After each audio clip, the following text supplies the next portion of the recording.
Bonjour, aujourd'hui avec Manon, on va vous parler de la laïcité. Tout d'abord, qu'est-ce que la laïcité?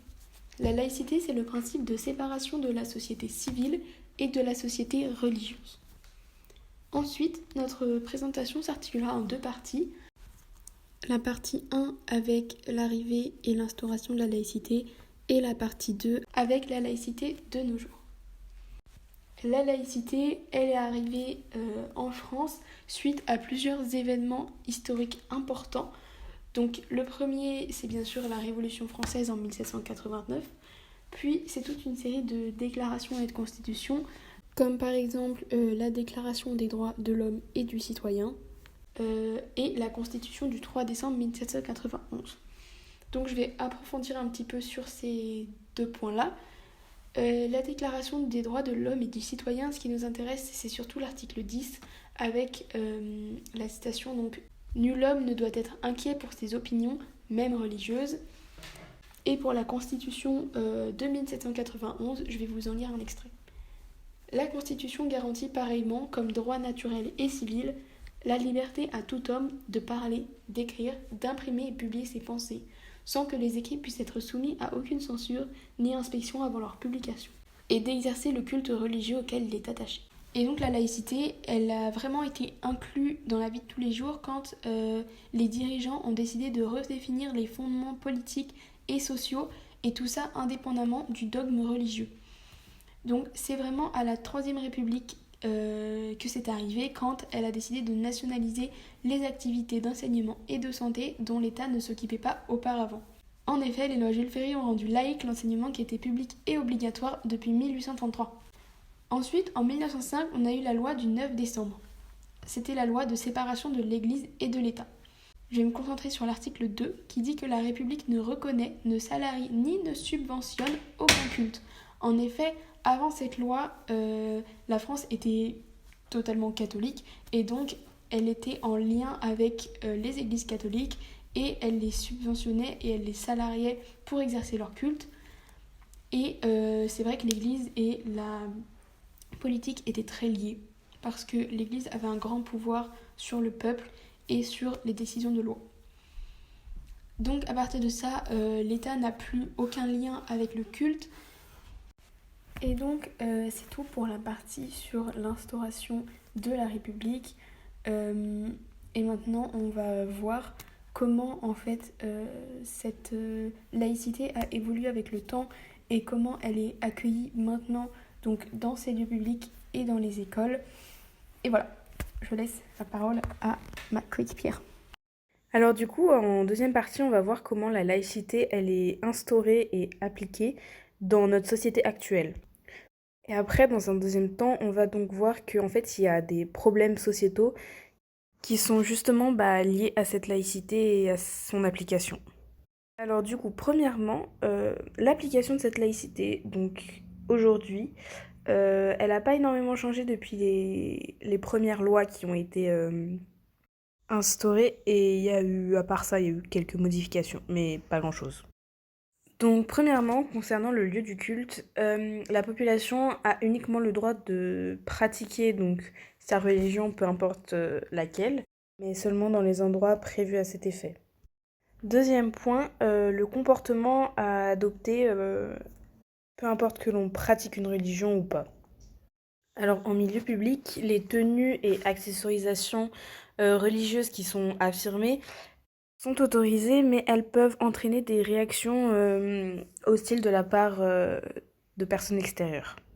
En revanche, rien ne justifie une réaction agressive envers une personne portant justement une tenue ou des accessoires religieux.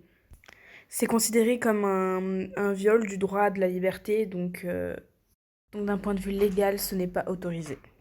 La seule interdiction qu'on peut observer dans la loi au vu des accessoires et vêtements religieux, c'est de ne pas se couvrir le visage, mais ça n'a rien à voir avec une histoire de laïcité, c'est juste une loi dans le cadre public uniquement. Donc hormis ce point de vue vestimentaire, dans notre République, tout le monde peut ou non pratiquer une religion et ce, peu importe laquelle. Et donc pour finir dans le milieu public toujours, toute interdiction concernant une religion est une atteinte à la liberté et c'est en l'occurrence interdit.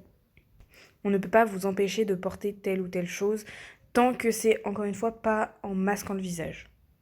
Ensuite dans le milieu privé, par contre là c'est différent. Pour continuer dans le domaine vestimentaire, tout est autorisé étant donné que c'est euh, chez soi ou chez quelqu'un d'autre et aucune loi n'atteint cet espace. On observe donc dans un milieu privé une totale liberté. Ensuite, un autre cas de milieu privé, on peut voir les organismes non publics, donc par exemple les entreprises privées, etc. Là, les réglementations concernant la religion sont aux dépens du directeur de l'organisme, mais elles doivent être respectées. Il y a une possibilité d'arrangement, de négociation, mais tout se fait vraiment auprès du gérant. Il peut y avoir ou non des réglementations religieuses dans cette entreprise. Donc, dernier milieu, le milieu public de l'État, c'est-à-dire on peut voir les établissements d'éducation, par exemple. Donc, ces milieux-là sont des cas assez particuliers. Par exemple, dans les écoles, collèges, lycées, universités publiques, donc domaine de l'État de l'éducation nationale, on observe donc que la laïcité est un des principes les plus importants. Par conséquent, aucun signe religieux est accepté par raison de neutralité, mais aussi pour éviter la discrimination entre les élèves.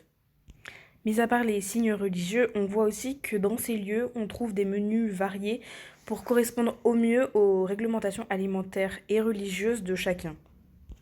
Donc on peut observer qu'il n'y a absolument aucun lien entre l'établissement public de l'État et la religion.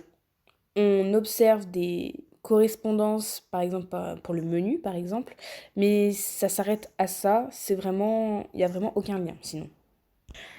Et d'ailleurs, la loi le dit, l'État ne reconnaît, ne subventionne, ne salarie aucun culte. On peut retrouver ici un vestige de la loi de Jules Ferry séparant l'Église de l'État. Faisons maintenant un point sur les tensions actuelles que la laïcité engendre. Tout d'abord, il y a un problème avec le terme de la laïcité lui-même, parce qu'il est en fait tout simplement large et en fait on peut très bien le prendre dans des sens différents, ce qui est un peu difficile à mettre en place. Ensuite, on observe un deuxième problème qui est apparu avec l'arrivée donc de l'islam en France. Ce n'est pas une religion majoritaire, ce qui fait qu'en fait elle est moins prise en considération. Et ce phénomène est venu rouvrir un vieux débat qui avait été apaisé avec la séparation de l'État et de l'Église. Parce qu'en fait, on vient remettre en question le fait que l'État ne reconnaisse pas la religion musulmane, alors que d'autres religions peuvent être reconnues de manière officieuse, puisque l'État ne reconnaît aucune loi.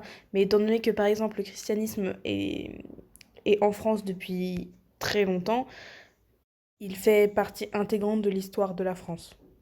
Sans compter le fait aussi que du coup, la religion musulmane est souvent associée par certains avec les terroristes islamiques. Donc justement, on observe une malaisance des musulmans qui se sentent offensés. Ensuite, on peut voir que la laïcité est une loi un peu paradoxale parce que d'une part, elle nous offre la liberté de pratiquer ou non une religion et ce peu importe laquelle, encore une fois, mais quelque part, de l'autre côté, on observe qu'elle pose des interdictions et des restrictions envers les religions.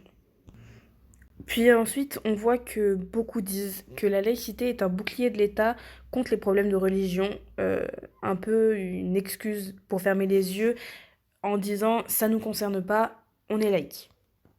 Alors c'est une vision très subjective, ça dépend qui voit ça comme ça ou qui ne voit pas ça comme ça. Mais pour conclure, on voit que notre président actuel, donc Emmanuel Macron, essaye de promouvoir le dialogue entre religion et État pour apaiser les tensions au mieux qui apparaissent face à la République.